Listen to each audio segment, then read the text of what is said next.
Hello viewers, আসসালামু আলাইকুম। আজকে আমরা তৈরি করব জাম ভর্তা। তো চলুন রেসিপি ভিডিওটি শুরু করা যাক।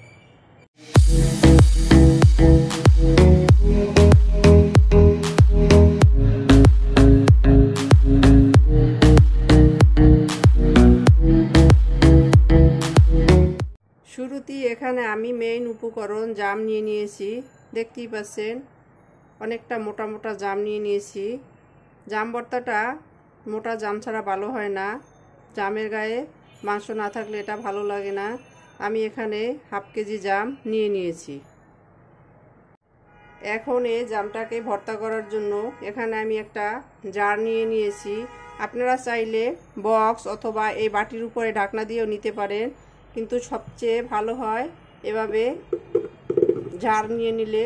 এতে করে জামটা জিকতেও সুবিধা হয়, আর গায়ে কোনো প্রকার এর রস লাগার সম্ভাবনা থাকে না।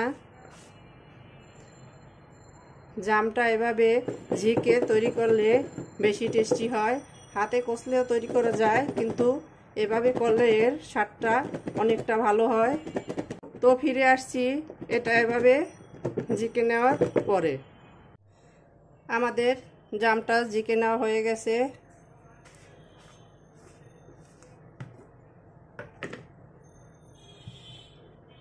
এটাকে আমি 2 মিনিট ঝেঁকে নিয়েছি। জামগুলোকে আমি জার থেকে ঢেলে নিয়েছি। দুই একটা হালকা ফেটেছে, কিন্তু একেবারে সফট হয়েছে, দেখতেই পাচ্ছেন।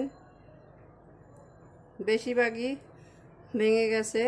এই যে এগুলো দুই একটা আস্ত আছে, কিন্তু নরম হয়ে গেছে। এখন আমি এখানে নিয়ে নিয়েছি 4-5টা শুকনো মরিচ তেলে, এগুলোকে গুঁড়ো করে নিব।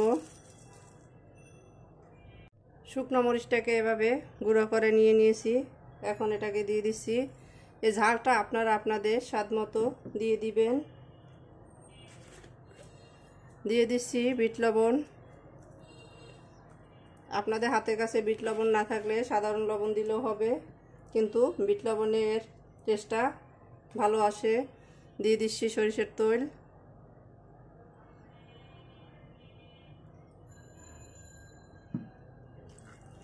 এখন এটাকে ভালো করে মিক্স করে নিব।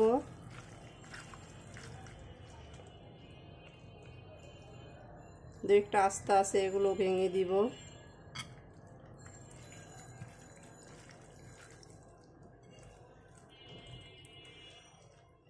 তো তৈরি হয়ে গেছে আমাদের জাম ভর্তা।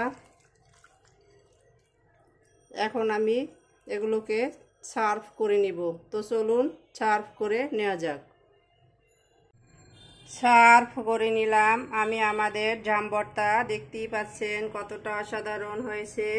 আমাদের রেসিপি ভিডিওটি ফলো করে আপনারাও তৈরি করে দেখবেন। কমেন্ট সেকশনে জানিয়ে দিবেন কেমন হয়েছিল আমাদের রেসিপি ভিডিওটি। লাইক, কমেন্ট, শেয়ার, সাবস্ক্রাইব করে আমাদের পাশে থাকবেন। আল্লাহ হাফেজ।